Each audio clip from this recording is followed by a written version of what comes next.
नमस्कार दोस्तों, welcome to my YouTube channel. आज मैं आप सभी लोगों को जीके में प्रमुख वचन एवं नारे के बारे में बताऊंगी। देखिए दोस्तों, आज का हमारा टॉपिक है प्रमुख नारे एवं वचन। प्रमुख वचन एवं नारे यानी कि किस नारे को किसने दिया था, मैं आप सभी लोगों को उसी के बारे में आज बताऊंगी। तो देखिए दोस्तों, आज का हमारा यह टॉपिक जीके का है और यह हर कंपटीशन की परीक्षा के लिए बहुत ही महत्वपूर्ण है, क्योंकि हर कंपटीशन की परीक्षा में नारे के बारे में और वचन के बारे में हमें पूछ ही लेता है कि कौन सा नारा किस व्यक्ति ने या किस महापुरुष ने दिया था। तो देखिए दोस्तों, हमारा पहला क्वेश्चन है जय जवान तथा जय किसान का नारा। जय जवान और जय किसान का नारा किसने दिया था? जय जवान जय किसान का नारा किसने दिया? तो देखिए दोस्तों, जय जवान तथा जय किसान का नारा लाल बहादुर शास्त्री ने दिया था। जय जवान तथा जय किसान का नारा लाल बहादुर शास्त्री ने दिया था। तो इसका राइट आंसर हो जाएगा लाल बहादुर शास्त्री। जब भी आप लोग से पूछे कि जय जवान तथा जय किसान का नारा किसने दिया, तो आप लोग बताएंगे कि जय जवान तथा जय किसान का नारा लाल बहादुर शास्त्री ने दिया था। फिर हमारा अगला क्वेश्चन है कि इंकबाल जिंदाबाद का नारा, इंकबाल जिंदाबाद का नारा किसने दिया? तो देखिए दोस्तों, इंकबाल जिंदाबाद का नारा भगत सिंह ने दिया था। इंकबाल जिंदाबाद का नारा भगत सिंह ने दिया था। फिर हमारा अगला क्वेश्चन है कि दिल्ली चलो का नारा किसने दिया? दिल्ली चलो का नारा किसने दिया? तो देखिए दोस्तों, दिल्ली चलो का नारा सुभाष चंद्र बोस ने दिया था। दिल्ली चलो का नारा सुभाष चंद्र बोस ने दिया था। फिर हमारा अगला क्वेश्चन है करो या मरो का नारा, करो या मरो का नारा किसने दिया? तो देखिए दोस्तों, करो या मरो का नारा महात्मा गांधी ने दिया था। करो या मरो का नारा महात्मा गांधी ने दिया था। देखिए दोस्तों, महात्मा गांधी ने करो या मरो का नारा दिया था। करो या मरो का नारा महात्मा गांधी ने दिया था। फिर हमारा अगला क्वेश्चन है जय हिंद का नारा, जय हिंद का नारा किसने दिया? तो देखिए दोस्तों, जय हिंद का नारा सुभाष चंद्र बोस ने दिया था। हमारा अगला है कि जय हिंद का नारा किसने दिया? तो जय हिंद का नारा सुभाष चंद्र बोस ने दिया था। फिर हमारा अगला क्वेश्चन है कि हे राम का नारा किसने दिया? हे राम का नारा किसने दिया? तो देखिए दोस्तों, हे राम का नारा महात्मा गांधी ने दिया था। हे राम का नारा महात्मा गांधी ने दिया था। तो इसका राइट आंसर हो जाएगा महात्मा गांधी। और देखिए दोस्तों, देखिए कि महात्मा गांधी द्वारा कहे गए अंतिम शब्द भी यही था। यदि पूछे कि महात्मा गांधी द्वारा कहे गए अंतिम शब्द क्या थे, तो महात्मा गांधी जी द्वारा कहे गए अंतिम शब्द हे राम थे। यानी कि महात्मा गांधी ने अंतिम शब्द हे राम कहा था और हे राम का नारा भी महात्मा गांधी ने दिया। तो इसका राइट आंसर हो जाएगा कि महात्मा गांधी। जब भी पूछे क्वेश्चन में कि हे राम का नारा किसने दिया, तो दोस्तों हे राम का नारा महात्मा गांधी ने दिया था और महात्मा गांधी के अंतिम शब्द भी यही थे, हे राम। फिर हमारा अगला क्वेश्चन दिया है कि भारत छोड़ो का नारा, भारत छोड़ो का नारा किसने दिया? तो देखिए दोस्तों, भारत छोड़ो का नारा महात्मा गांधी ने दिया था। भारत छोड़ो का नारा महात्मा गांधी ने दिया था।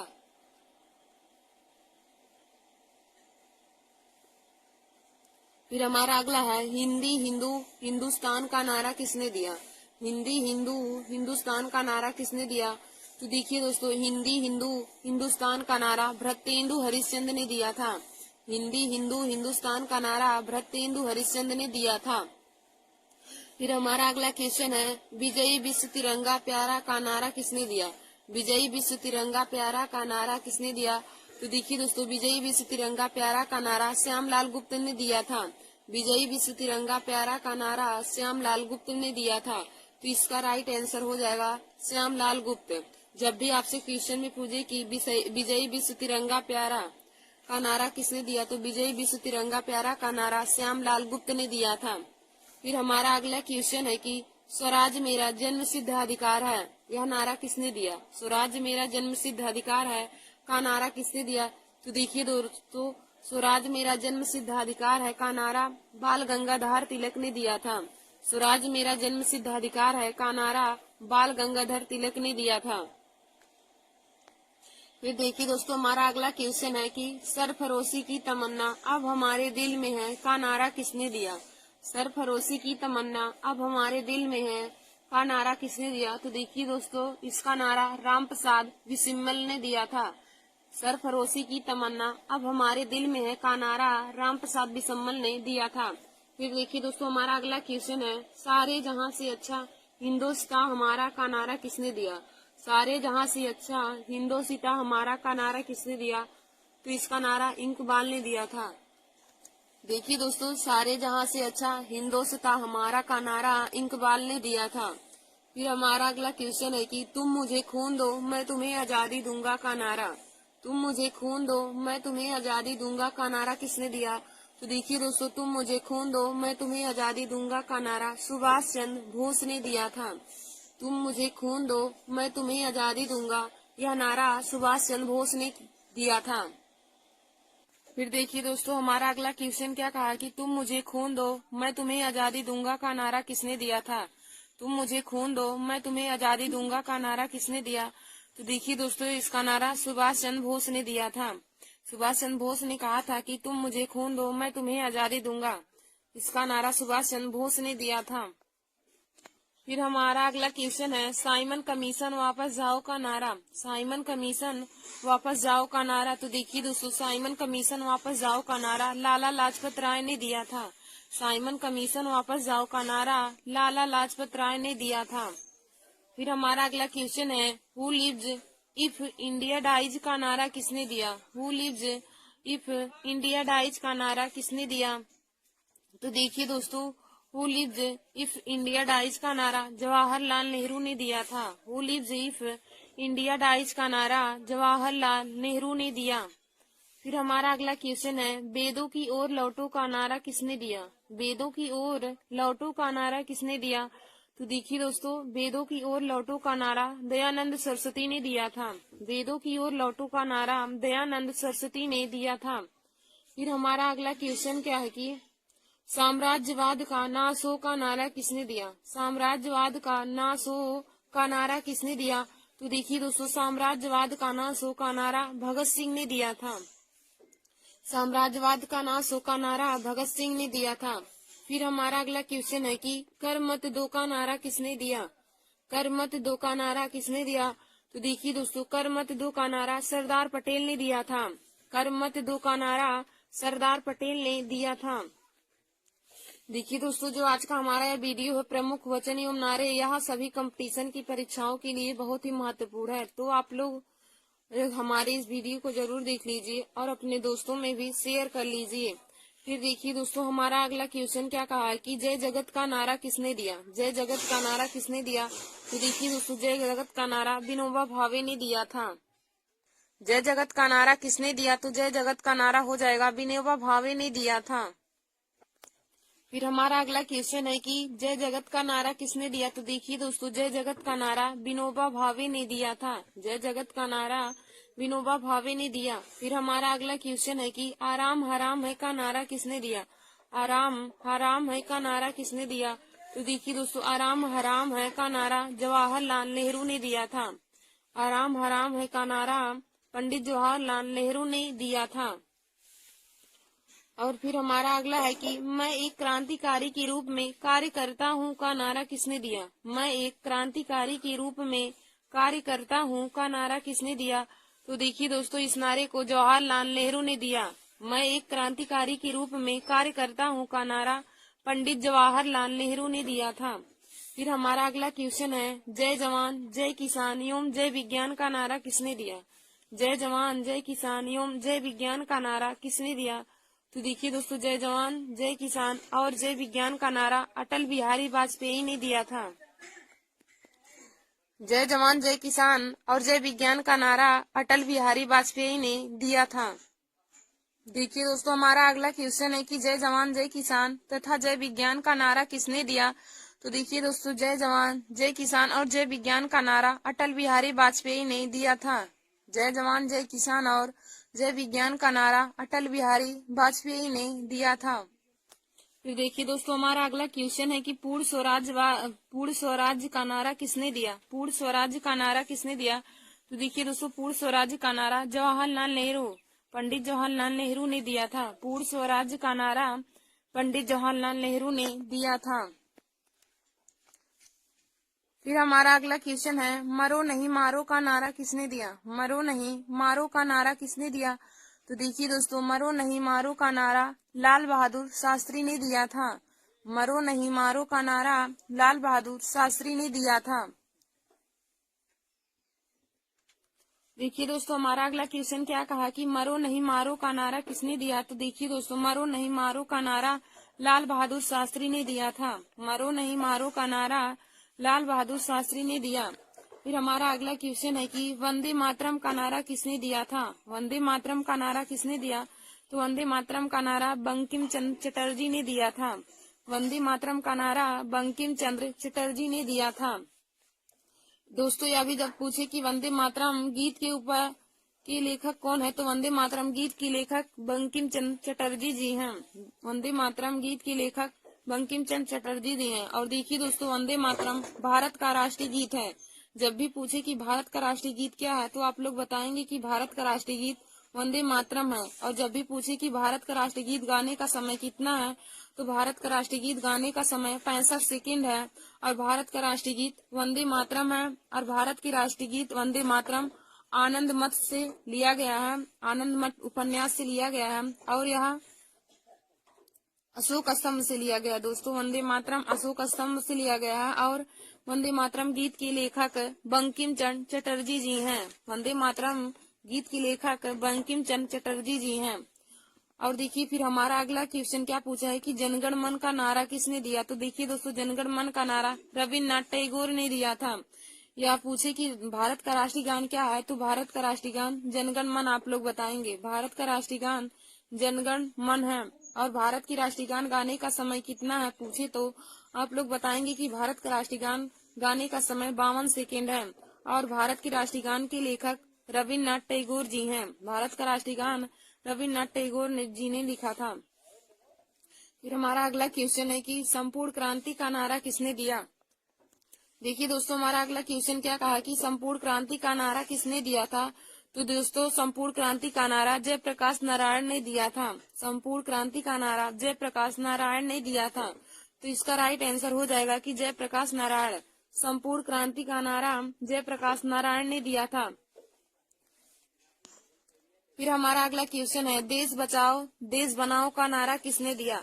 देश बचाओ देश बनाओ का नारा किसने दिया। तो देखिए दोस्तों, देश बचाओ देश बनाओ का नारा पीवी नरसिम्हा राव ने दिया था। देश बचाओ देश बनाओ का नारा पीवी नरसिम्हा राव ने दिया था। हमारा अगला क्वेश्चन कहा है कि देश बचाओ देश बनाओ का नारा किसने दिया। तो देखिए दोस्तों, देश बचाओ तथा देश बनाओ का नारा पीवी नरसिम्हा राव ने दिया था। फिर हमारा अगला क्वेश्चन है कि भारत का विभाजन मेरी लाश पर होगा, यह कथन किसने कहा। भारत का विभाजन मेरी लाश पर होगा, यह कथन किसने कहा। तो दोस्तों, यह कथन महात्मा गांधी ने कहा था। महात्मा गांधी ने कहा था कि भारत का विभाजन मेरी लाश पर होगा। महात्मा गांधी ने कहा कि भारत का विभाजन मेरी लाश पर होगा। तो दोस्तों, जब भी पूछे कि भारत का विभाजन मेरी लाश पर होगा, यह नारा या फिर यह कथन किसने कहा था, तो यह कथन महात्मा गांधी ने कहा था। फिर हमारा अगला क्वेश्चन है कि मेरी शरीर पर पड़ी एक एक लाठी ब्रिटिश साम्राज्य के कफन में कील सिद्ध होगी। मेरी शरीर पर पड़ी एक एक लाठी ब्रिटिश साम्राज्य के कफन में कील सिद्ध होगी, यह नारा किसने दिया। तो दोस्तों, यह नारा लाला लाजपत राय ने दिया था। मेरी शरीर पर पड़ी एक एक लाठी ब्रिटिश साम्राज्य के कफन में कील सिद्ध होगी, यह नारा लाला लाजपत राय ने दिया था। तो देखिए दोस्तों, आज मैंने आप सभी लोगों को प्रमुख वचन एवं नारे के बारे में बता दिया है। एक बार मैं फिर से आप सभी लोगों को इन नारे को बता देती हूँ। तो देखिए दोस्तों, हमारा पहला है कि जय जवान जय किसान का नारा किसने दिया। जय जवान जय किसान का नारा किसने दिया। तो दोस्तों, जय जवान तथा जय किसान का नारा लाल बहादुर शास्त्री ने दिया था। जय जवान तथा जय किसान का नारा लाल बहादुर शास्त्री ने दिया था। फिर हमारा अगला क्वेश्चन है कि इंकबाल जिंदाबाद का नारा किसने दिया। इंकबाल जिंदाबाद का नारा किसने दिया। तो दोस्तों, इंकबाल जिंदाबाद का नारा भगत सिंह ने दिया था। इंकबाल जिंदाबाद का नारा भगत सिंह ने दिया था। तो इसका राइट आंसर हो जाएगा भगत सिंह। इंकबाल जिंदाबाद का नारा भगत सिंह ने दिया था। फिर हमारा अगला है कि दिल्ली चलो का नारा किसने दिया। दिल्ली चलो का नारा किसने दिया। तो देखिए दोस्तों, दिल्ली चलो का नारा सुभाष चंद्र बोस ने दिया था। दिल्ली चलो का नारा सुभाष चंद्र बोस ने दिया था। फिर हमारा अगला क्वेश्चन है कि करो या मरो का नारा किसने दिया। करो या मरो का नारा किसने दिया। तो दोस्तों करो या मरो का नारा महात्मा गांधी ने दिया था। करो या मरो का नारा महात्मा गांधी ने दिया था। फिर हमारा अगला क्वेश्चन है कि जय हिंद का नारा किसने दिया। जय हिंद का नारा किसने दिया। तो देखिए दोस्तों, जय हिंद का नारा सुभाष चंद्र बोस ने दिया था। जय हिंद का नारा सुभाष चंद्र बोस ने दिया। फिर हमारा अगला क्वेश्चन है कि हे राम का नारा किसने दिया। हे राम का नारा किसने दिया। तो दोस्तों हे राम का नारा महात्मा गांधी ने दिया था। हे राम का नारा महात्मा गांधी ने दिया।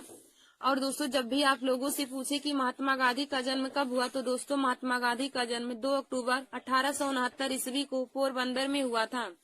महात्मा गांधी का जन्म 2 अक्टूबर 1869 ईस्वी को पोरबंदर में हुआ था। और देखिए दोस्तों, महात्मा गांधी के अंतिम शब्द पूछे तो महात्मा गांधी की अंतिम शब्द हे राम थे। महात्मा गांधी की अंतिम शब्द जब भी पूछे कि महात्मा गांधी से निकला हुआ अंतिम शब्द क्या था, तो महात्मा गांधी की मुख से निकला हुआ अंतिम शब्द हे राम था। और महात्मा गांधी का जन्म 2 अक्टूबर 1869 को पोरबंदर में हुआ था। और यदि पूछे कि महात्मा गांधी को गोली किसने मारी, तो दोस्तों महात्मा गांधी को गोली नाथुराम गोडसे ने मारी थी। महात्मा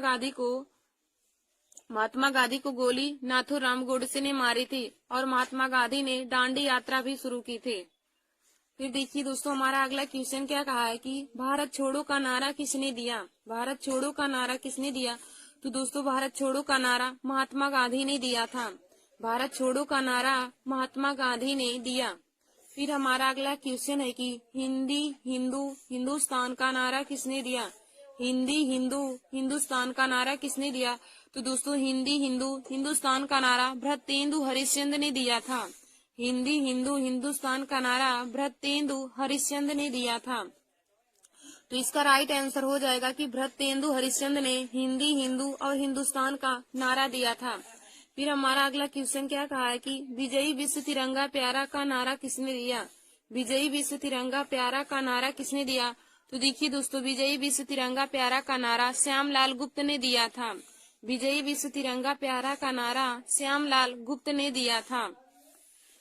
फिर हमारा अगला क्वेश्चन है कि स्वराज मेरा जन्म सिद्ध अधिकार है, यह नारा किसने दिया। स्वराज मेरा जन्म सिद्ध अधिकार है, यह नारा किसने दिया। तो देखिए दोस्तों, स्वराज मेरा जन्म सिद्ध अधिकार है, यह नारा बाल गंगाधर तिलक ने दिया था। स्वराज मेरा जन्म सिद्ध अधिकार है, यह नारा बाल गंगाधर तिलक ने दिया था। फिर हमारा अगला क्वेश्चन है कि सरफरोशी की तमन्ना अब हमारे दिल में है। सरफरोशी की तमन्ना अब हमारे दिल में है का नारा किसने दिया। तो देखिए दोस्तों, सरफरोशी की तमन्ना अब हमारे दिल में है का नारा राम प्रसाद बिस्मिल ने दिया। फिर देखिए दोस्तों, हमारा अगला क्वेश्चन है कि सारे जहां से अच्छा हिंदुस्तान हमारा का नारा किसने दिया। सारे जहां से अच्छा हिंदुस्तान हमारा का नारा किसने दिया। तो दोस्तों, सारे जहां से अच्छा हिंदुस्तान हमारा का नारा इकबाल ने दिया था। फिर हमारा अगला क्वेश्चन है कि तुम मुझे खून दो मैं तुम्हें आजादी दूंगा। तुम मुझे खून दो मैं तुम्हें आजादी दूंगा का नारा किसने दिया था। तो सुभाष चंद्र बोस ने। सुभाष चंद्र बोस ने तुम मुझे खून दो मैं तुम्हें आजादी दूंगा का नारा दिया था। सुभाष चंद्र बोस ने तुम मुझे खून दो मैं तुम्हें आजादी दूंगा का नारा दिया था। फिर हमारा अगला क्वेश्चन है कि साइमन कमीशन वापस जाओ का नारा किसने दिया। साइमन कमीशन वापस जाओ का नारा किसने दिया। तो देखिए दोस्तों, साइमन कमीशन वापस जाओ का नारा लाला लाजपत राय ने दिया था। साइमन कमीशन वापस जाओ का नारा लाला लाजपत राय ने दिया था। फिर हमारा अगला क्वेश्चन है who lives if India dies का नारा किसने दिया। Who lives if India dies का नारा किसने दिया। तो who lives if India dies का नारा जवाहरलाल नेहरू ने दिया था। Who lives if India dies का नारा पंडित जवाहरलाल नेहरू ने दिया था। फिर हमारा अगला क्वेश्चन है कि वेदों की ओर लौटो का नारा किसने दिया। वेदों की ओर लौटो का नारा किसने दिया। तो दोस्तों, वेदों की ओर लौटो का नारा दयानंद सरस्वती ने दिया था। वेदों की ओर लौटो का नारा दयानंद सरस्वती ने दिया था। फिर हमारा अगला क्वेश्चन है कि साम्राज्यवाद का नाश हो का नारा किसने दिया। साम्राज्यवाद का नाश हो का नारा किसने दिया। तो दोस्तों, साम्राज्यवाद का नाश हो का नारा भगत सिंह ने दिया था। भगत सिंह ने कहा था कि साम्राज्यवाद का नाश हो, यह कथन उन्होंने कहा था, या फिर हम कह सकते हैं कि साम्राज्यवाद का नाश हो का नारा किसने दिया था? तो साम्राज्यवाद का नाश हो का नारा भगत सिंह ने दिया था। फिर हमारा अगला क्वेश्चन है कि कर मत दो का नारा किसने दिया था? कर मत दो का नारा किसने दिया था? तो देखिए दोस्तों, कर मत दो का नारा सरदार पटेल ने दिया था। सरदार पटेल, या फिर आप सब कह सकते हैं कि सरदार वल्लभ भाई पटेल, उनका पूरा नाम सरदार वल्लभ भाई पटेल है। तो कर मत दो का नारा सरदार वल्लभ भाई पटेल ने दिया था। और देखिए दोस्तों, सरदार वल्लभ भाई पटेल को लौह पुरुष भी कहा जाता है। जब भी आपसे क्वेश्चन में पूछे कि भारत के ऐसे कौन से महापुरुष हैं जिनको लौह पुरुष के नाम से जाना जाता है, तो देखिए दोस्तों, सरदार पटेल आप लोग लिखेंगे कि सरदार पटेल को लौह पुरुष के नाम से जाना जाता है। जब भी पूछे कि लौह पुरुष के नाम से किस महापुरुष को जाना जाता है, तो आप लोग बताएंगे कि लौह पुरुष के नाम से सरदार वल्लभ भाई पटेल को जाना जाता है। तो कर मत दो का नारा किसने दिया था? तो कर मत दो का नारा हो जाएगा सरदार वल्लभ भाई पटेल ने दिया था। फिर हमारा अगला क्वेश्चन कहा है कि जय जगत का नारा किसने दिया? जय जगत का नारा किसने दिया? तो दोस्तों, जय जगत का नारा विनोबा भावे ने दिया था। जय जगत का नारा किसने दिया? तो जय जगत का नारा हो जाएगा विनोबा भावे ने दिया था।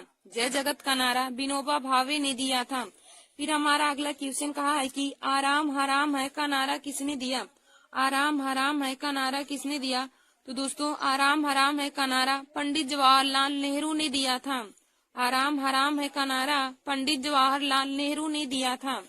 फिर हमारा अगला क्वेश्चन है कि मैं एक क्रांतिकारी के रूप में कार्य करता हूँ। मैं एक क्रांतिकारी के रूप में कार्य करता हूँ का नारा किसने दिया? तो दोस्तों, हो जाएगा कि मैं एक क्रांतिकारी के रूप में कार्य करता हूँ का नारा जवाहरलाल नेहरू ने दिया था। मैं एक क्रांतिकारी के रूप में कार्य करता हूँ, यह नारा पंडित जवाहरलाल नेहरू ने दिया था। मैं एक क्रांतिकारी के रूप में कार्य करता हूँ, यह नारा पंडित जवाहरलाल नेहरू ने दिया था। और देखिए दोस्तों, पंडित जवाहरलाल नेहरू को चाचा नेहरू के नाम से जाना जाता है। पंडित जवाहरलाल नेहरू को चाचा नेहरू के नाम से जाना जाता था।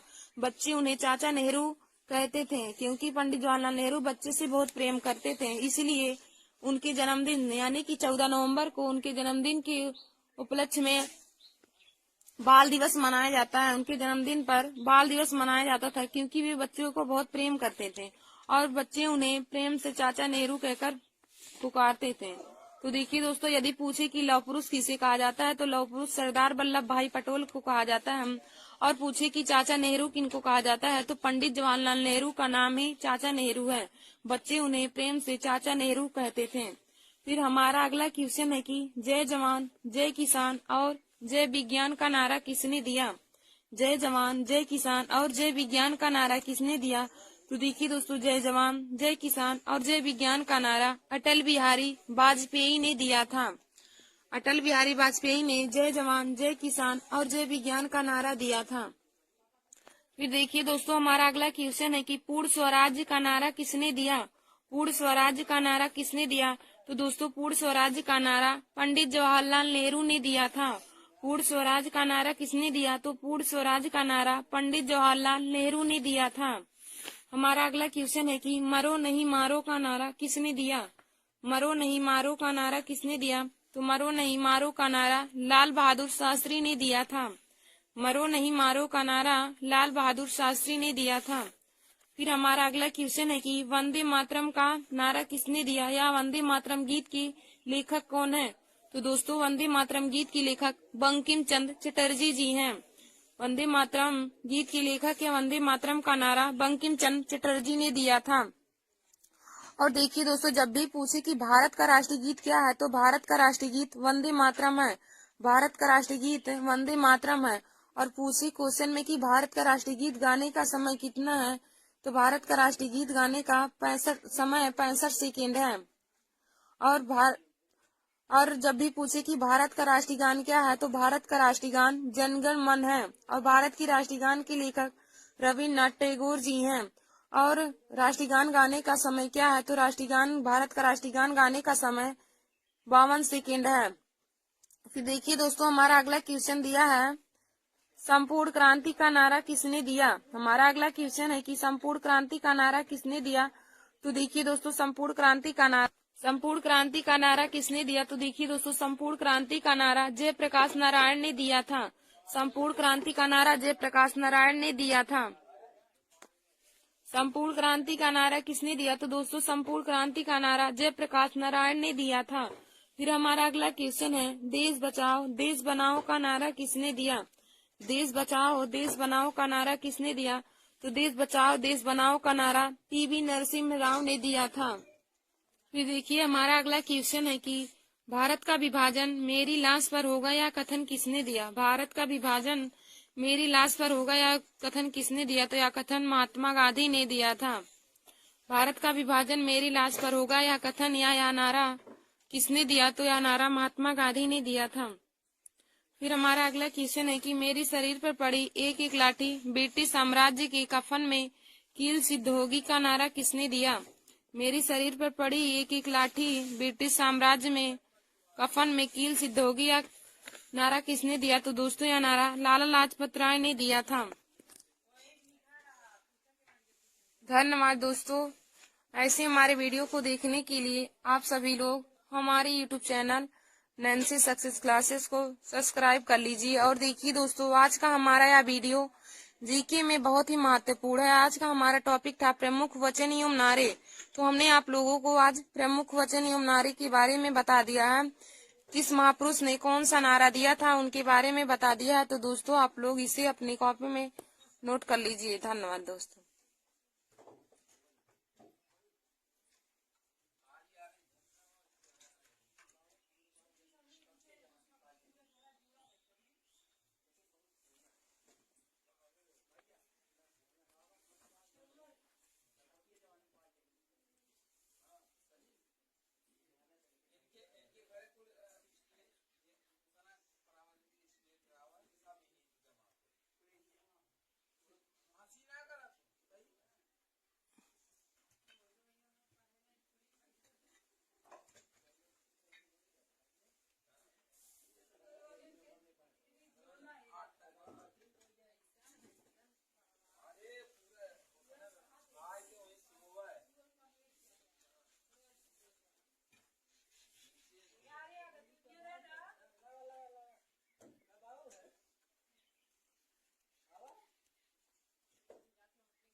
नमस्कार दोस्तों, welcome to my YouTube channel.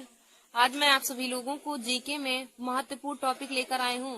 तो देखिए दोस्तों, आज का हमारा टॉपिक है राज्य एवं राजधानी। आज मैं आप सभी लोगों को प्रमुख देशों के राजधानी के बारे में बताऊंगी।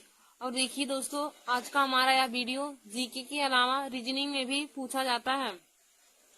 यह हर कंपटीशन की परीक्षाओं के लिए बहुत ही महत्वपूर्ण, जैसे एसएससी जीडी है, सीजीएल, यूपी पुलिस है, आरआरबी, एनटीपीसी और सभी कंपटीशन की परीक्षाओं के लिए बहुत ही महत्वपूर्ण है। तो आप लोग हमारी इस वीडियो को जरूर देख लीजिए और अपने दोस्तों में भी शेयर कर लीजिए। तो दोस्तों, आप लोग एक तरफ देश हेडिंग डालेंगे और एक तरफ राजधानी हेडिंग डालेंगे। तो इसमें देखिए दोस्तों, हमारा पहला है भारत। तो भारत की राजधानी है नई दिल्ली। भारत देश की राजधानी है नई दिल्ली। फिर हमारा अगला है जापान। तो देखिए दोस्तों, जापान की राजधानी टोक्यो है। दूसरा हमारा जापान है, तो जापान की राजधानी टोक्यो हो जाएगा। फिर हमारा अगला इटली है। तो इटली की राजधानी रोम हो जाएगा। इटली, तो इटली की राजधानी रोम हो जाएगा। फिर हमारा अगला दिया है जॉर्डन। तो देखिए दोस्तों, जॉर्डन की राजधानी अम्मान हो जाएगा। जॉर्डन की राजधानी अम्मान हो जाएगा। फिर हमारा अगला है इजराइल। तो देखिए दोस्तों, इजराइल की राजधानी हो जाएगा जेरूसलम। इजराइल की राजधानी हो जाएगा जेरूसलम। फिर हमारा अगला दिया है ईरान। तो ईरान की राजधानी हो जाएगा तेहरान। ईरान की राजधानी हो जाएगा तेहरान। फिर हमारा अगला दिया है इराक। तो देखिए दोस्तों, इराक की राजधानी बगदाद होती है। इराक है, इराक की राजधानी बगदाद हो जाएगा। फिर हमारा अगला है इंडोनेशिया। तो इंडोनेशिया की राजधानी हो जाएगा जाकार्ता। इंडोनेशिया है, इंडोनेशिया की राजधानी हो जाएगा जाकार्ता। फिर अगला हमारा दिया है आयरलैंड। तो देखिए दोस्तों, आयरलैंड की राजधानी हो जाएगी डबलिन। आयरलैंड की राजधानी हो जाएगी डबलिन। फिर हमारा अगला दिया है आइवरी कोस्ट। तो आइवरी कोस्ट की राजधानी हो जाएगा आविरचन। आइवरी कोस्ट की राजधानी हो जाएगा आविरचन। फिर अगला हमारा दिया है कोमारोज। तो कोमारोज की राजधानी हो जाएगी मोरोनी। कोमारोज की राजधानी हो जाएगी मोरोनी। फिर दोस्तों हमारा अगला दिया है चिली। तो चिली की राजधानी हो जाएगा सेंटियागो। चिली है, चिली की राजधानी हो जाएगा सेंटियागो। फिर हमारा अगला दिया है अफगानिस्तान। अफगानिस्तान की राजधानी हो जाएगा काबुल। देखिए दोस्तों, हमारा अगला अफगानिस्तान दिया है, अफगानिस्तान की राजधानी हो जाएगा काबुल। फिर हमारा अगला दिया है अर्जेंटीना। अर्जेंटीना। तो देखिए दोस्तों, अर्जेंटीना की राजधानी हो जाएगा ब्यूनस आयर्स। अर्जेंटीना की राजधानी हो जाएगा ब्यूनस आयर्स। फिर हमारा अगला दिया है अंगोला। अंगोला की राजधानी हो जाएगा लुआंडा। हमारा अगला है अंगोला। अंगोला की राजधानी हो जाएगा लुआंडा। फिर देखिए दोस्तों, हमारा अगला दिया है ऑस्ट्रेलिया। तो ऑस्ट्रेलिया की राजधानी हो जाएगी कैनबरा। ऑस्ट्रेलिया है, ऑस्ट्रेलिया की राजधानी हो जाएगी कैनबरा।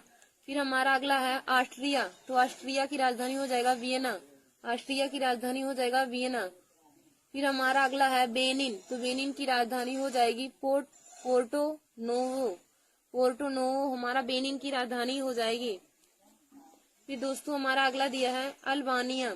अल्बानिया की राजधानी हो जाएगी तिराना।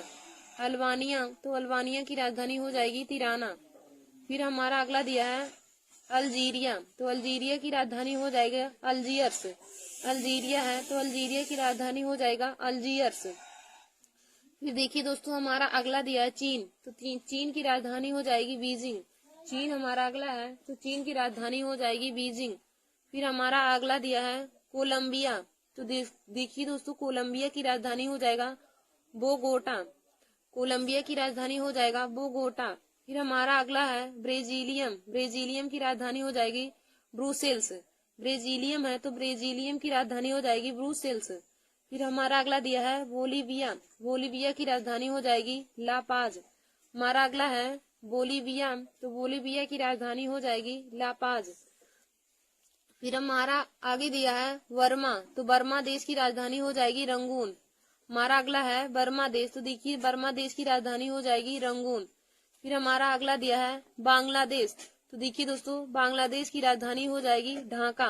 बांग्लादेश की राजधानी हो जाएगी ढाका। फिर हमारा आगे दिया है भूटान। तो भूटान देश की राजधानी थिम्पू होती है। भूटान देश की राजधानी थिम्पू होती है। फिर हमारा अगला है ब्राजील। तो देखिए दोस्तों, ब्राजील की राजधानी हो जाएगी ब्राजीलिया। ब्राजील देश की राजधानी ब्राजीलिया हो जाएगी। फिर हमारा आगे देखिए दोस्तों दिया है बुल्गारिया। तो बुल्गारिया की राजधानी हो जाएगी सोफिया। हमारा आगे है बुल्गारिया। तो बुल्गारिया की राजधानी हो जाएगी सोफिया। फिर हमारा आगे दिया है कनाडा। तो कनाडा का राजधानी हो जाएगा ओटावा। कनाडा देश की राजधानी हो जाएगी ओटावा। कनाडा देश की राजधानी ओटावा हो जाएगी। फिर हमारा अगला दिया है कोमरून गणराज्य। कोमरून गणराज्य की राजधानी हो जाएगी याडांडे। याडांडे।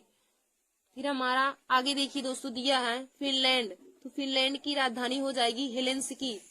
फिनलैंड देश की राजधानी हो जाएगी हेलसिंकी। फिर हमारा आगे है फ्रांस। तो फ्रांस की राजधानी पेरिस हो जाएगी। हमारा आगे दिया है फ्रांस। तो फ्रांस देश की राजधानी पेरिस हो जाएगी। फिर देखिए दोस्तों, हमारा आगे है, आगे हमारा जर्मनी दिया है। तो जर्मनी देश की राजधानी बर्लिन हो जाएगी। देखिए दोस्तों, हमारा आगे दिया है जर्मनी। तो जर्मनी देश की राजधानी बर्लिन हो जाएगी। फिर हमारा आगे दिया है मालदीव। मालदीव देश की राजधानी मार्ले हो जाएगा। फिर हमारा आगे है मालदीव। तो मालदीव की राजधानी माले हो जाएगा। फिर देखिए दोस्तों, हमारा अगला दिया है ग्रीस। तो ग्रीस की राजधानी एथेंस हो जाएगी। हमारा आगे है ग्रीस। तो ग्रीस की राजधानी एथेंस हो जाएगी। फिर हमारा अगला दिया है हंगरी। तो हंगरी की राजधानी बुडापेस्ट हो जाएगी। हमारा आगे हंगरी दिया है। तो हंगरी की राजधानी बुडापेस्ट हो जाएगा। फिर हमारा आगे है पनामा। तो देखिए दोस्तों, पनामा देश की राजधानी पनामा सिटी हो जाएगी। पनामा देश की राजधानी पनामा सिटी हो जाएगी। फिर हमारा अगला है प्रागवे। तो प्रागवे की राजधानी एशियन हो जाएगी। प्रागवे है, पराग्वे की राजधानी एशियन हो जाएगी। फिर हमारा देखिए दोस्तों आगे दिया है पुर्तगाल, तो पुर्तगाल की राजधानी लिस्बन हो जाएगी। हमारा आगे है पुर्तगाल, तो पुर्तगाल की राजधानी लिस्बन हो जाएगी। फिर देखिए दोस्तों हमारा अगला है पोलैंड, तो पोलैंड की राजधानी वारसा हो जाएगी। अगला हमारा पोलैंड दिया है, पोलैंड देश की राजधानी वारसा हो जाएगी। फिर हमारा आगे दिया है रोमानिया, तो देखिए दोस्तों रोमानिया देश की राजधानी बुखारेस्ट हो जाएगी। हमारा अगला है रोमानिया, तो रोमानिया देश की राजधानी बुखारेस्ट हो जाएगी। फिर हमारा अगला है रुआंडा, तो रुआंडा की राजधानी हो जाएगी किगाली। रुआंडा देश की राजधानी हो जाएगी किगाली। फिर देखिए दोस्तों हमारा अगला दिया है दक्षिण अफ्रीका। अगला हमारा है दक्षिण अफ्रीका, तो दक्षिण अफ्रीका देश की राजधानी हो जाएगी केप टाउन। दक्षिण अफ्रीका देश की राजधानी हो जाएगी केप टाउन। हमारा आगे है सऊदी अरब, तो देखिए दोस्तों सऊदी अरब देश की राजधानी रियाद हो जाएगी। सऊदी अरब देश की राजधानी रियाद हो जाएगी। फिर हमारा अगला है सिनेगल, तो सिनेगल देश की राजधानी डकार हो जाएगी। हमारा आगे दिया है सिनेगल, तो सिनेगल देश की राजधानी डकार हो जाएगी। फिर हमारा देखिए दोस्तों आगे दिया है सोमालिया, सोमालिया देश की राजधानी हो जाएगी मोगाडिशु। सोमालिया देश की राजधानी हो जाएगी मोगाडिशु। फिर हमारा आगे है केन्या, तो केन्या देश की राजधानी हो जाएगी नैरोबी। केन्या है, केन्या देश की राजधानी हो जाएगी नैरोबी।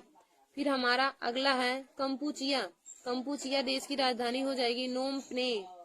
फिर हमारा अगला है क्यूबा, तो क्यूबा देश की राजधानी हो जाएगी हवाना। क्यूबा है, क्यूबा देश की राजधानी हो जाएगी हवाना। तो देखिए दोस्तों हमारा अगला है साइप्रस, तो साइप्रस की राजधानी हो जाएगी निकोसिया। हमारा आगे है साइप्रस, तो साइप्रस देश की राजधानी निकोसिया हो जाएगी। फिर हमारा अगला है डेनमार्क, तो देखिए दोस्तों डेनमार्क देश की राजधानी कोपेनहेगन हो जाएगी। डेनमार्क देश की राजधानी कोपेनहेगन हो जाएगी। साइप्रस की राजधानी, साइप्रस देश की राजधानी निकोसिया हो जाएगी और डेनमार्क देश की राजधानी कोपेनहेगन हो जाएगी। फिर दोस्तों हमारा देखिए अगला दिया है मॉरिशस, तो मॉरिशस की राजधानी हो जाएगी पोर्ट लुइस। मॉरिशस देश की राजधानी हो जाएगी पोर्ट लुइस। फिर हमारा अगला है मंगोलिया, मंगोलिया देश की राजधानी हो जाएगी उलन बटोर। मंगोलिया देश की राजधानी हो जाएगी उलन बटोर। फिर देखिए दोस्तों हमारा अगला है मलेशिया, तो मलेशिया देश की राजधानी हो जाएगी कुआला लंपुर। कुआला लंपुर। फिर हमारा अगला है मेक्सिको, तो मेक्सिको देश की राजधानी हो जाएगी मेक्सिको सिटी। हमारा अगला है मेक्सिको, तो मेक्सिको देश की राजधानी मेक्सिको सिटी हो जाएगी। अब देखिए दोस्तों हमारा अगला दिया है मोरक्को, तो मोरक्को की राजधानी रबात हो जाएगी। मोरक्को की राजधानी रबात हो जाएगी। फिर हमारा अगला दिया है न्यूजीलैंड, तो न्यूजीलैंड की राजधानी विलिंगटन हो जाएगी। न्यूजीलैंड की राजधानी विलिंगटन हो जाएगी। हमारा अगला है नेपाल, तो देखिए दोस्तों नेपाल देश की राजधानी काठमांडू हो जाएगा। नेपाल देश की राजधानी काठमांडू हो जाएगा। फिर हमारा अगला है नाइजीरिया, नाइजीरिया देश की राजधानी लागोस हो जाएगा। नाइजीरिया देश की राजधानी लागोस हो जाएगा। फिर हमारा अगला है नीदरलैंड, तो देखिए दोस्तों हमारा अगला दिया है नीदरलैंड, तो नीदरलैंड की राजधानी हेग हो जाएगा। नीदरलैंड है, तो नीदरलैंड की राजधानी हेग हो जाएगा। फिर हमारा अगला है नॉर्वे, तो नॉर्वे की राजधानी ओस्लो हो जाएगा। नॉर्वे की राजधानी ओस्लो हो जाएगा।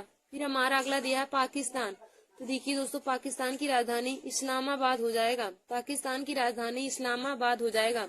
फिर हमारा अगला है पेरू, तो पेरू की राजधानी, पेरू देश की राजधानी लीमा हो जाएगी। फिर हमारा अगला है स्वीडन, तो स्वीडन देश की राजधानी स्टॉकहोम हो जाएगा। हमारा अगला है स्वीडन, तो स्वीडन देश की राजधानी स्टॉकहोम हो जाएगा। फिर देखिए दोस्तों हमारा अगला दिया है स्विट्जरलैंड, तो स्विट्जरलैंड देश की राजधानी बर्ने हो जाएगा। हमारा अगला है स्विट्जरलैंड, तो स्विट्जरलैंड देश की राजधानी बर्ने हो जाएगा। फिर देखिए दोस्तों हमारा अगला दिया है थाईलैंड, तो थाईलैंड देश की राजधानी बैंकॉक हो जाएगी। थाईलैंड देश की राजधानी बैंकॉक हो जाएगी। फिर अब देखिए दोस्तों हमारा अगला है टर्की, तो टर्की देश की राजधानी अंकारा हो जाएगी। हमारा अगला है टर्की, तो टर्की देश की राजधानी अंकारा हो जाएगी। फिर हमारा अगला दिया है स्पेन, तो देखिए दोस्तों स्पेन की राजधानी मैड्रिड हो जाएगी। स्पेन की राजधानी मैड्रिड हो जाएगी। फिर हमारा अगला दिया है श्रीलंका, तो देखिए दोस्तों श्रीलंका देश की राजधानी कोलंबो हो जाएगी। अगला हमारा है श्रीलंका, तो श्रीलंका देश की राजधानी कोलंबो हो जाएगा। फिर हमारा अगला है सूडान, तो सूडान देश की राजधानी खार्तूम हो जाएगा। हमारा अगला सूडान दिया है, तो सूडान देश की राजधानी खार्तूम हो जाएगा। फिर देखिए दोस्तों हमारा अगला है अमेरिका, तो अमेरिका देश की राजधानी हो जाएगा वाशिंगटन। फिर हमारा है अगला अमेरिका, तो अमेरिका देश की राजधानी वाशिंगटन हो जाएगा। हमारा अगला है फिलीपींस, फिलीपींस की राजधानी मनीला हो जाएगा।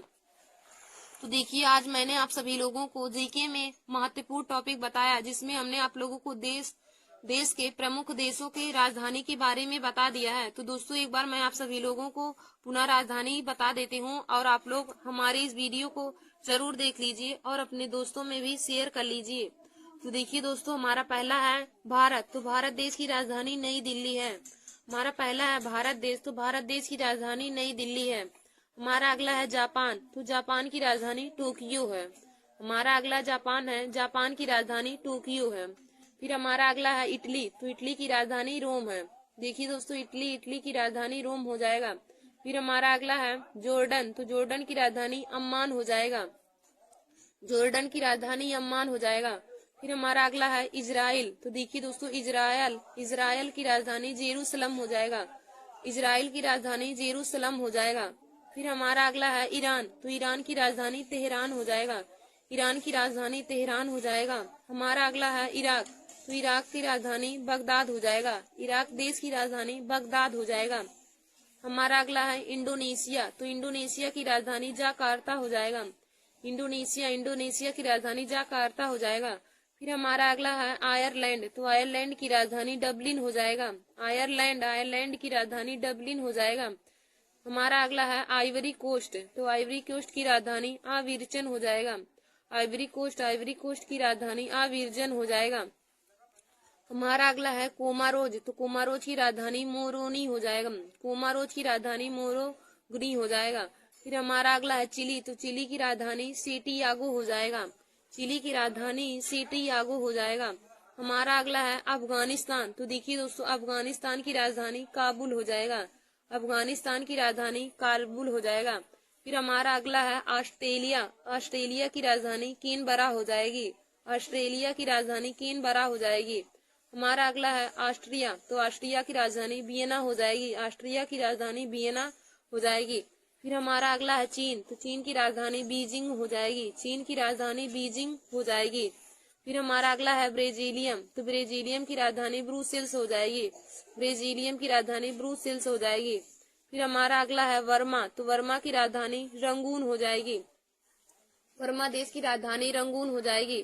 फिर हमारा अगला है बांग्लादेश, तो देखिए दोस्तों बांग्लादेश की राजधानी ढाका हो जाएगी। हमारा अगला है बांग्लादेश, तो बांग्लादेश की राजधानी ढाका हो जाएगी। फिर हमारा अगला दिया है भूटान, तो देखिए दोस्तों भूटान देश की राजधानी थिम्पू हो जाएगी। भूटान देश की राजधानी थिम्पू हो जाएगी। फिर हमारा अगला है ब्राजील, तो ब्राजील की राजधानी ब्राजीलिया हो जाएगी। ब्राजील की राजधानी ब्राजीलिया हो जाएगी।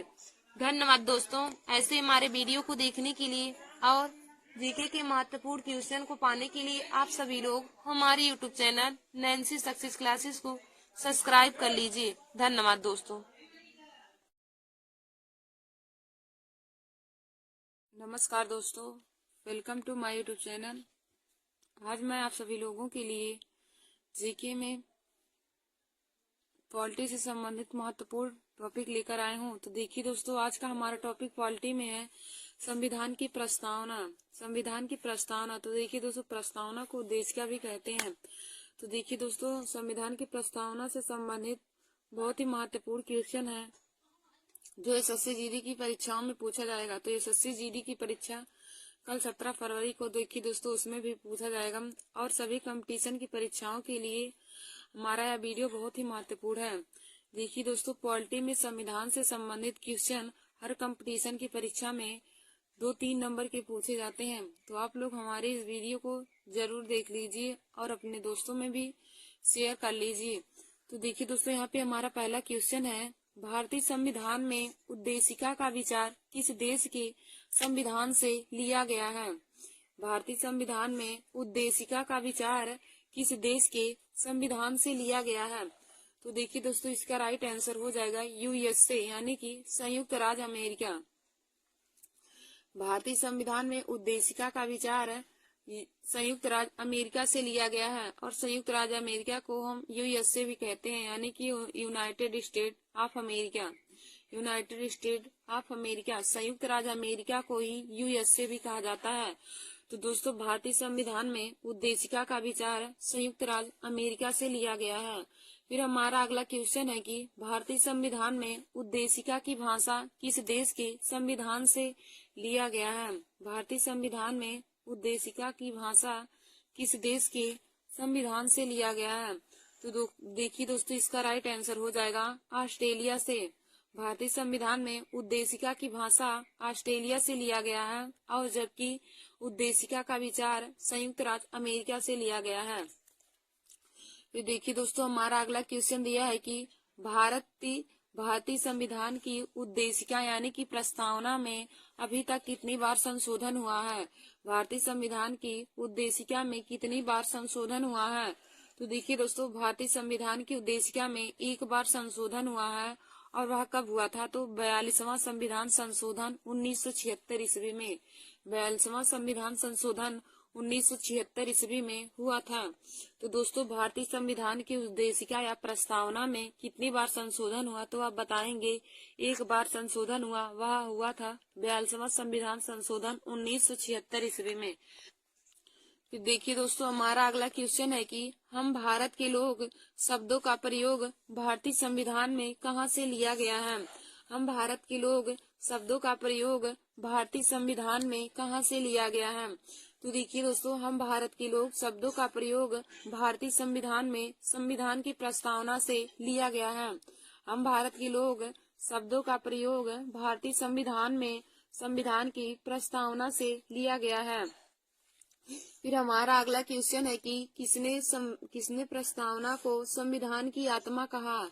किसने प्रस्तावना को संविधान की आत्मा कहा है।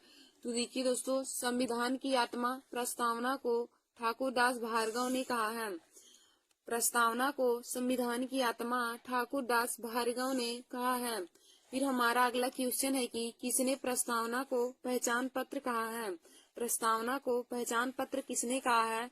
तो देखिए दोस्तों, यानी पालखीवाला ने प्रस्तावना को पहचान पत्र कहा है। यानी पालखीवाला ने प्रस्तावना को पहचान पत्र कहा है।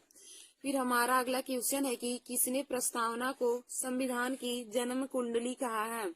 किसने प्रस्तावना को संविधान की जन्म कुंडली कहा है। तो देखिए दोस्तों, के.एम. मुंशी ने संविधान को प्रस्तावना की जन्म कुंडली कहा है।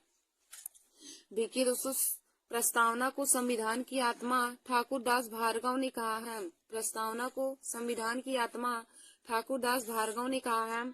प्रस्तावना को पहचान पत्र यानी पालखीवाला ने कहा है और प्रस्तावना को संविधान की जन्म कुंडली के.एम. मुंशी ने कहा है। प्रस्तावना को संविधान की जन्म कुंडली के.एम. मुंशी ने कहा है। फिर देखिए दोस्तों, हमारा अगला क्वेश्चन दिया है संविधान सभा की पहली बैठक कब हुई थी।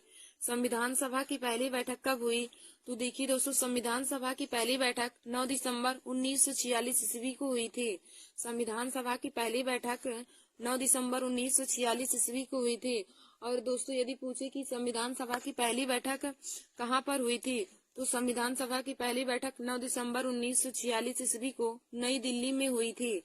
फिर हमारा अगला क्वेश्चन है कि संविधान सभा के अस्थायी अध्यक्ष कौन है। संविधान सभा के अस्थायी अध्यक्ष कौन है। तो दोस्तों, संविधान सभा के अस्थायी अध्यक्ष डॉक्टर राजेंद्र प्रसाद जी हैं। संविधान सभा के अस्थायी अध्यक्ष डॉक्टर राजेंद्र प्रसाद जी हैं। फिर हमारा अगला क्वेश्चन है कि संविधान सभा के अस्थायी अध्यक्ष कौन है। संविधान सभा के अस्थायी अध्यक्ष कौन है। तो देखिए दोस्तों, संविधान सभा के अस्थायी अध्यक्ष डॉक्टर सच्चिदानंद सिन्हा जी हैं। संविधान सभा के अस्थायी अध्यक्ष डॉक्टर सच्चिदानंद सिन्हा जी हैं। फिर हमारा अगला क्वेश्चन है कि भारत का संविधान बनने में कितना समय लगा। भारत का संविधान बनने में कितना समय लगा। तो देखिए दोस्तों, भारत का संविधान बनने में लगा समय 2 वर्ष 11 माह 18 दिन का समय लगा। भारत का संविधान बनने में 2 वर्ष 11 माह और 18 दिन का समय लगा था। फिर हमारा अगला क्वेश्चन है कि संविधान की अनुच्छेद 1 में भारत को क्या कहा गया है। संविधान के अनुच्छेद 1 में भारत को क्या कहा गया है। तो देखिए दोस्तों, संविधान के अनुच्छेद 1 में भारत को राज्यों का संघ कहा गया है। संविधान के अनुच्छेद 1 में भारत को राज्यों का संघ कहा गया है। फिर हमारा अगला क्वेश्चन है कि स्वतंत्र भारत के पहले कानून मंत्री कौन थे। स्वतंत्र भारत के पहले कानून मंत्री कौन थे। तो देखिए दोस्तों, स्वतंत्र भारत के पहले कानून मंत्री डॉक्टर भीमराव अंबेडकर जी थे। स्वतंत्र भारत के पहले कानून मंत्री डॉक्टर भीमराव अंबेडकर जी थे। फिर हमारा अगला क्वेश्चन है कि किस संविधान संशोधन को मिनी संविधान या लघु संविधान संशोधन कहते हैं। किस संविधान संशोधन को मिनी संविधान या लघु संविधान कहते हैं। तो देखिए दोस्तों, 42वें संविधान संशोधन को मिनी संविधान या लघु संविधान के नाम से जाना जाता है। 42वें संविधान संशोधन को मिनी संविधान या लघु संविधान कहते हैं। फिर हमारा आगे अगला क्वेश्चन दिया है कि मौलिक अधिकार किस देश के संविधान से लिया गया है। मौलिक अधिकार किस देश के संविधान से लिया गया है। तो देखिए दोस्तों, मौलिक अधिकार अमेरिका देश के संविधान से लिया गया है। मौलिक अधिकार किस देश के संविधान से लिया गया है। तो दोस्तों, मौलिक अधिकार अमेरिका देश के संविधान से लिया गया है। फिर देखिए दोस्तों, हमारा अगला क्वेश्चन दिया है कि भारतीय संविधान की समवर्ती सूची की धारणा किस देश के संविधान से लिया गया है। भारतीय संविधान की समवर्ती सूची की धारणा किस देश के संविधान से लिया गया है। तो दोस्तों, भारतीय संविधान की समवर्ती सूची की धारणा ऑस्ट्रेलिया देश के संविधान से लिया गया है। समवर्ती सूची की अवधारणा ऑस्ट्रेलिया देश के संविधान से लिया गया है। फिर हमारा अगला क्वेश्चन है कि संविधान में संशोधन किस देश के संविधान से लिया गया है। संविधान में संशोधन किस देश के संविधान से लिया गया है। तो देखिए दोस्तों, संविधान में संशोधन दक्षिण अफ्रीका से लिया गया है। संविधान में संशोधन दक्षिण अफ्रीका से लिया गया है। फिर हमारा अगला क्वेश्चन दिया है कि मौलिक कर्तव्य किस देश के संविधान से लिया गया है। मौलिक कर्तव्य किस देश के संविधान से लिया गया है। तो दोस्तों, मौलिक कर्तव्य रूस के संविधान से लिया गया है। मौलिक कर्तव्य रूस के संविधान से लिया गया है। फिर हमारा अगला क्वेश्चन है कि राज्य के नीति निर्देशक सिद्धांत किस देश के संविधान से लिया गया है। राज्य के नीति निर्देशक सिद्धांत किस देश के संविधान से लिया गया है। तो दोस्तों, राज्य के नीति निर्देशक सिद्धांत आयरलैंड के संविधान से लिया गया है। फिर हमारा अगला क्वेश्चन है आगे की भारतीय संविधान में कितनी अनुसूचियां हैं। भारतीय संविधान में कितनी अनुसूचियां हैं। तो देखिए दोस्तों, वर्तमान भारतीय संविधान में कुल 12 अनुसूचियां हैं। अब यदि पूछे कि मूल संविधान में कितनी अनुसूचियां थी, तो आप बताएंगे मूल संविधान में 8 अनुसूचियां थी, जबकि वर्तमान संविधान में 12 अनुसूचियां हैं। देखिए दोस्तों, यदि पूछे कि मूल संविधान में कितनी अनुसूचियां हैं, तो आप बताएंगे मूल संविधान में 8 अनुसूचियां थी और वर्तमान संविधान में 12 अनुसूचियां हैं। फिर हमारा अगला क्वेश्चन है कि भारत में एकल नागरिकता की अवधारणा किस देश के संविधान से लिया गया है। भारत में एकल नागरिकता की अवधारणा किस देश के संविधान से लिया गया है। तो देखिए दोस्तों, भारत में एकल नागरिकता की अवधारणा इंग्लैंड देश के संविधान से लिया गया है। भारत में एकल नागरिकता की अवधारणा इंग्लैंड देश के संविधान से लिया गया है। फिर हमारा अगला क्वेश्चन है कि भारतीय संविधान में राष्ट्रपति चुनाव की प्रणाली किस देश से ली गई है। भारतीय संविधान में राष्ट्रपति चुनाव की प्रणाली किस देश के संविधान से ली गई है। तो देखिए दोस्तों, भारतीय संविधान में राष्ट्रपति चुनाव की प्रणाली आयरलैंड देश के संविधान से लिया गया है। और देखिए दोस्तों, हमने आप लोगों को एक ट्रिक भी बताया है कि भारतीय संविधान में किस देश से क्या क्या लिया गया है, किस किस देशों भारतीय संविधान किस किस देशों से लिया गया है। तो उसका हमने आप लोगों को ट्रिक बताया था, आबिद आज रुक जा अमेरिका। आबिद आज रुक जा अमेरिका। तो दोस्तों, जिन भी स्टूडेंट को हमारा ट्रिक नहीं पता, वे लोग हमारे चैनल पे जा करके हमारे उस वीडियो को जरूर देख लीजिए। तो उसमें हमने बहुत ही आसानी ट्रिक की सहायता से बताया है कि भारतीय संविधान किन किन देशों से लिया गया है। उसमें हमने ट्रिक बताया है, आबिद आज रुक जा अमेरिका। फिर देखिए दोस्तों, हमारा अगला क्वेश्चन है कि भारतीय संविधान कब अपनाया गया। भारतीय संविधान पूर्ण रूप से कब बनकर तैयार हुआ। तो दोस्तों, भारतीय संविधान पूर्ण रूप से बनकर तैयार हुआ 26 नवंबर 1949 ईस्वी को। भारतीय संविधान पूर्ण रूप से बनकर तैयार हुआ था 26 नवंबर 1949 ईस्वी को। फिर हमारा अगला क्वेश्चन है कि राष्ट्रीय गान पहली बार कब और कहाँ गाया गया था। राष्ट्रीय गान पहली बार कब और कहाँ गाया गया था? तो देखिए दोस्तों, राष्ट्रीय गान पहली बार 27 दिसंबर 1911 ईस्वी को कोलकाता में गाया गया था। भारतीय संविधान राष्ट्रीय गान सर्वप्रथम 27 दिसंबर 1911 ईस्वी को कोलकाता में गाया गया था। फिर देखिए दोस्तों, हमारा अगला क्वेश्चन है कि संविधान के अंतर्गत भारतीय लोकतंत्र के आदर्शों को हम कहाँ देख सकते हैं? संविधान के अंतर्गत भारतीय लोकतंत्र के आदर्शों को हम कहाँ देख सकते हैं? तो देखिए दोस्तों, प्रस्तावना में हम भारतीय लोकतंत्र के आदर्शों को देख सकते हैं। फिर हमारा अगला क्वेश्चन है कि भारतीय संविधान लागू कब हुआ था? भारतीय संविधान लागू कब हुआ? तो दोस्तों, भारतीय संविधान 26 जनवरी 1950 ईस्वी को लागू हुआ था। भारतीय संविधान लागू 26 जनवरी 1950 ईस्वी को हुआ था। और यदि पूछे कि भारतीय संविधान बनकर कब तैयार हुआ, तो आप बताएंगे भारतीय संविधान बनकर तैयार 26 नवंबर 1949 ईस्वी को हुआ था। भारतीय संविधान बनकर तैयार हुआ था 26 नवंबर 1949 ईस्वी को और लागू हुआ था 26 जनवरी 1950 ईस्वी को।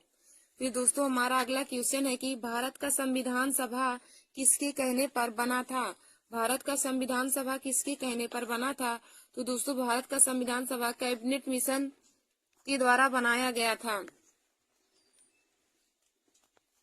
फिर देखिए दोस्तों, हमारा अगला क्वेश्चन है कि भारत की संविधान की प्रस्तावना किन शब्दों से शुरू होती है? भारत की संविधान की प्रस्तावना किन शब्दों से शुरू होती है? तो देखिए दोस्तों, भारत की संविधान की प्रस्तावना हम भारत के लोग शब्दों से शुरू होती है। भारत की संविधान की प्रस्तावना हम भारत के लोग शब्दों से शुरू होती है। फिर हमारा अगला क्वेश्चन है कि भारतीय संविधान की प्रस्तावना संशोधित संस्करण है? तो हो जाएगा उद्देश्य प्रस्ताव का। भारतीय संविधान की प्रस्तावना उद्देश्य प्रस्ताव का संशोधित संस्करण है। फिर हमारा अगला क्वेश्चन है दोस्तों, संविधान सभा में उद्देश्य प्रस्ताव किसने प्रस्तुत किया था? संविधान सभा में उद्देश्य प्रस्ताव किसने प्रस्तुत किया? तो देखिए दोस्तों, संविधान सभा में उद्देश्य प्रस्ताव पंडित जवाहरलाल नेहरू ने प्रस्तुत किया था।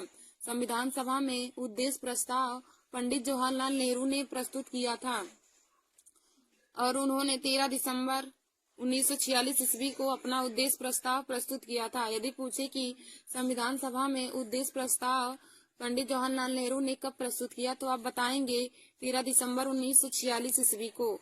फिर दोस्तों, हमारा अगला क्वेश्चन है कि भारतीय संविधान की प्रस्तावना में लिखित हम भारत के लोग शब्दों से क्या अर्थ है?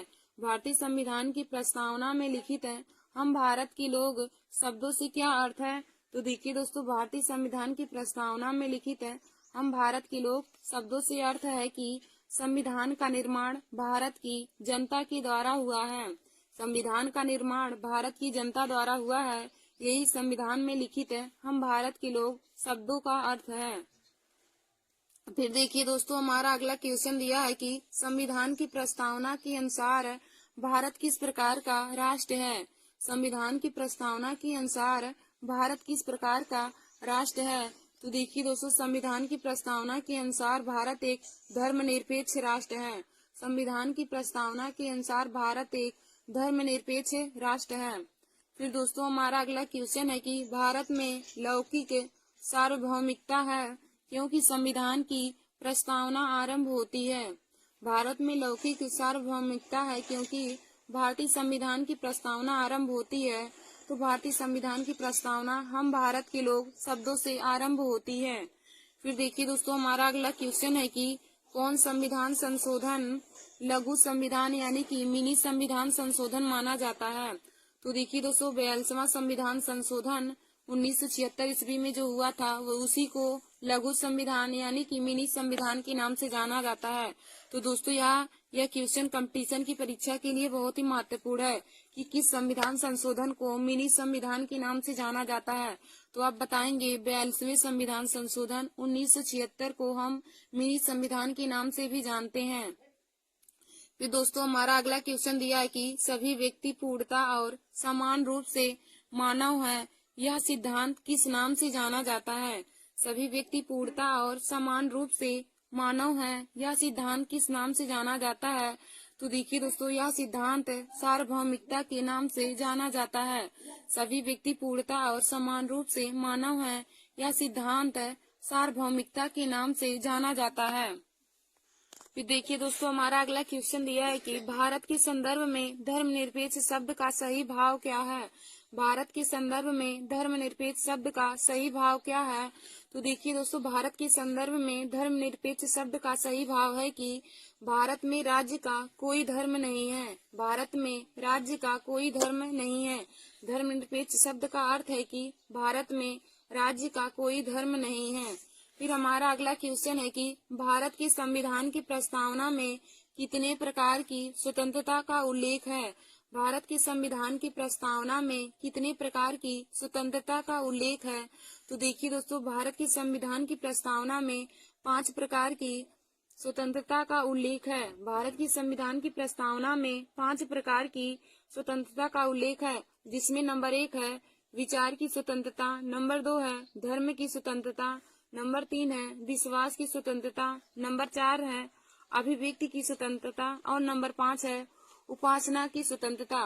देखिए दोस्तों, भारत के संविधान की प्रस्तावना में 5 प्रकार की स्वतंत्रता का उल्लेख है। भारत की संविधान की प्रस्तावना में 5 प्रकार की स्वतंत्रता का उल्लेख है, जिनमें हमारा पहला है विचार की स्वतंत्रता, दूसरा है धर्म की स्वतंत्रता, तीसरा है विश्वास की स्वतंत्रता, चौथा है अभिव्यक्ति की स्वतंत्रता और 5वां है उपासना की स्वतंत्रता।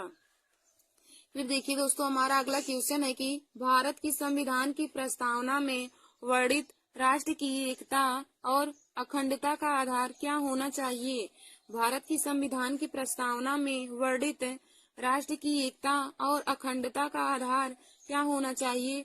तो देखिए दोस्तों, इसका आधार बंधुत्व की भावना होनी चाहिए। अखंडता और राष्ट्र की एकता का आधार बंधुत्व की भावना यानी कि भाईचारे की भावना होनी चाहिए। फिर दोस्तों, हमारा अगला क्वेश्चन है कि किस वाद के फैसले में सर्वोच्च न्यायालय ने सर्वप्रथम घोषित किया कि उद्देशिका संविधान का हिस्सा नहीं है। किस वाद के फैसले में सर्वोच्च न्यायालय ने सर्वप्रथम घोषित किया कि उद्देशिका संविधान का हिस्सा नहीं है। तो देखिए दोस्तों, बेरूवादी यूनियनवाद फैसले में सर्वोच्च न्यायालय ने सर्वप्रथम घोषित किया था कि उद्देशिका संविधान का हिस्सा नहीं है। देखिए दोस्तों, बेरूवादी यूनियनवाद जो 1960 ईस्वी में सर्वोच्च न्यायालय ने फैसला लिया था, उसमें उन्होंने घोषणा किया कि उद्देशिका संविधान का हिस्सा नहीं है। फिर दोस्तों, हमारा अगला क्वेश्चन है कि संविधान निर्माताओं ने किस पर विशेष ध्यान दिया था। संविधान निर्माताओं ने किस पर विशेष ध्यान दिया था। तो देखिए दोस्तों, संविधान निर्माताओं ने सबसे ज्यादा ध्यान प्रस्तावना पर दिया था। फिर हमारा अगला क्वेश्चन और आज का लास्ट क्वेश्चन है कि संविधान में हमारे राष्ट्र का उल्लेख किन किन नामों से किया गया है। संविधान में हमारे राष्ट्र का उल्लेख किन किन नामों से किया गया है। तो देखिए दोस्तों, संविधान में हमारे राष्ट्र का उल्लेख भारत और इंडिया के नाम से किया गया है। संविधान में हमारे राष्ट्र का नाम भारत और इंडिया के नाम से किया गया है।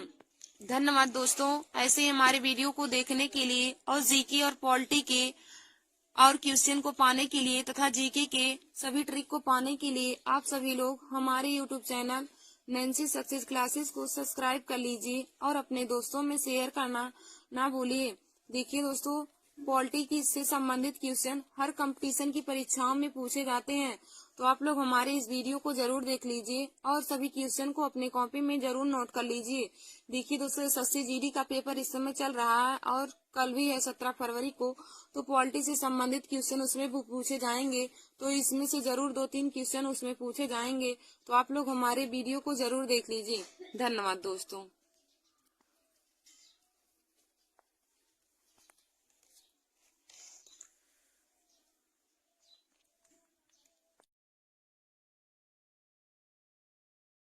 नमस्कार दोस्तों, welcome to my YouTube channel. आज मैं आप सभी लोगों को जीके में राष्ट्रपति से संबंधित महत्वपूर्ण अनुच्छेद के बारे में बताऊंगी। देखिए दोस्तों, राष्ट्रपति से संबंधित अनुच्छेद हर कंपटीशन की परीक्षाओं में पूछे जाते हैं, तो आज मैं राष्ट्रपति से संबंधित अनुच्छेद को आप लोगों को ट्रिक की सहायता से बताऊंगी। देखिए दोस्तों, आज का हमारा यह टॉपिक है group D, RRB, NTPC, SSC, UPP और सभी कंपटीशन की परीक्षाओं के लिए बहुत ही महत्वपूर्ण है। देखिए दोस्तों, ये पॉलिटी में राष्ट्रपति से संबंधित महत्वपूर्ण अनुच्छेद हर बार ही पूछे जाते हैं। और देखिए दोस्तों, राष्ट्रपति को हम क्या कहते हैं? तो राष्ट्रपति भारत का प्रथम नागरिक होता है। यदि क्वेश्चन में पूछे कि भारत का प्रथम नागरिक किसे कहा जाता है, तो आप बताएंगे कि भारत का प्रथम नागरिक राष्ट्रपति को ही कहा जाता है। और देखिए दोस्तों, तीनों सेनाओं का कमांडर भी राष्ट्रपति को कहा जाता है। तो हम आज आप लोगों को राष्ट्रपति से संबंधित अनुच्छेद को ट्रिक की सहायता से बताएंगे। तो देखिए दोस्तों, हमारा ट्रिक क्या है? पकानी कोका द्वयोदशम।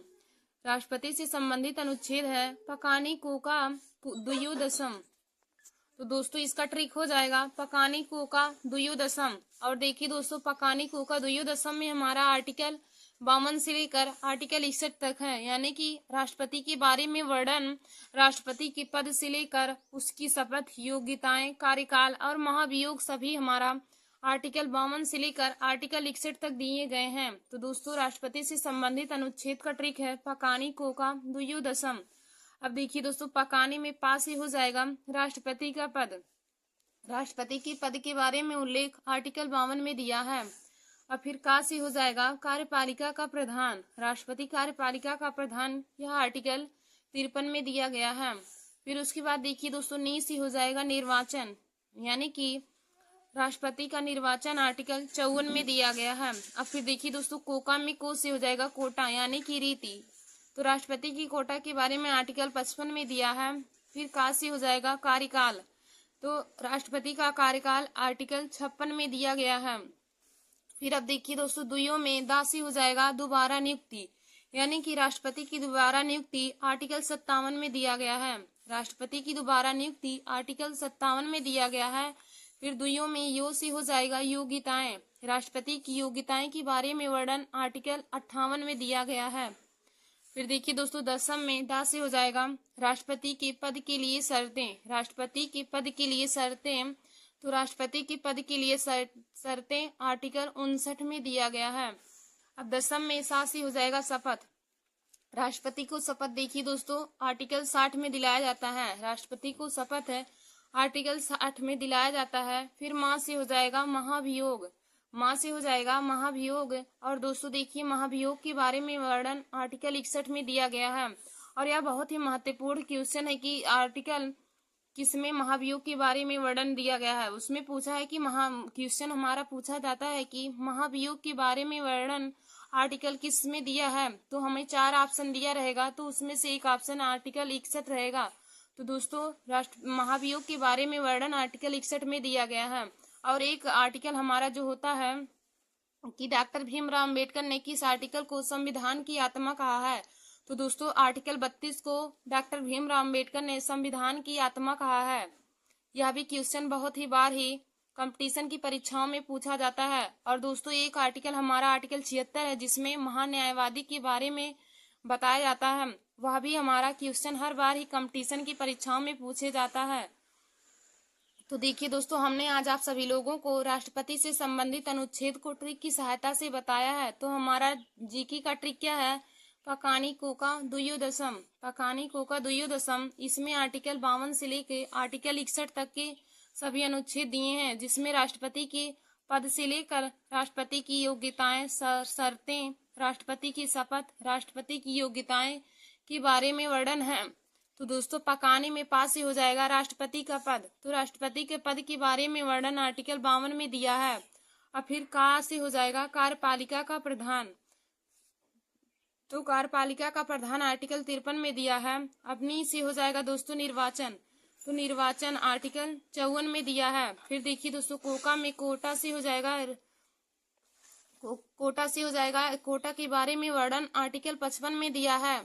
फिर देखिए दोस्तों, फिर का से हो जाएगा कार्यकाल। राष्ट्रपति का कार्यकाल आर्टिकल 56 में दिया है। और देखिए दोस्तों, यदि पूछे कि राष्ट्रपति का कार्यकाल कितने वर्ष होता है, तो राष्ट्रपति का कार्यकाल 5 वर्ष के लिए होता है। फिर देखिए दोस्तों, दुइयों में दास से हो जाएगा दोबारा नियुक्ति। राष्ट्रपति की दोबारा नियुक्ति, तो दोबारा नियुक्ति के बारे में वर्णन आर्टिकल 57 में दिया गया है। फिर यो से हो जाएगा योग्यताएं। राष्ट्रपति की योग्यताएं आर्टिकल 58 में दिया गया है। फिर देखिए दोस्तों 10वीं में 10 से हो जाएगा राष्ट्रपति के पद के लिए शर्तें। तो राष्ट्रपति के पद के लिए शर्तें आर्टिकल 59 में दिया गया है। फिर 7 से हो जाएगा शपथ। तो राष्ट्रपति को शपथ दोस्तों आर्टिकल 60 में दिलाई जाती है। यदि पूछे कि राष्ट्रपति को शपथ किस आर्टिकल में दिलाई जाती है तो आप बताएंगे राष्ट्रपति को शपथ आर्टिकल 60 में दिलाई जाती है। फिर दोस्तों मां से हो जाएगा महाभियोग। राष्ट्रपति को महाभियोग आर्टिकल 61 में है। तो दोस्तों हमने आप लोग को बताया कि एक आर्टिकल हमारा 61 जिसमें महाभियोग के बारे में वर्णन है और एक आर्टिकल 76 जिसमें महान्यायवादी के बारे में वर्णन है। तो यह दोनों आर्टिकल ही कंपटीशन की परीक्षा के लिए बहुत ही महत्वपूर्ण है। धन्यवाद दोस्तों। ऐसे हमारे वीडियो को देखने के लिए और जीके के महत्वपूर्ण ट्रिक को पाने के लिए आप सभी लोग हमारे YouTube channel Nancy success classes को सब्सक्राइब कर लीजिए और अपने दोस्तों में शेयर करना ना भूलिए। धन्यवाद दोस्तों।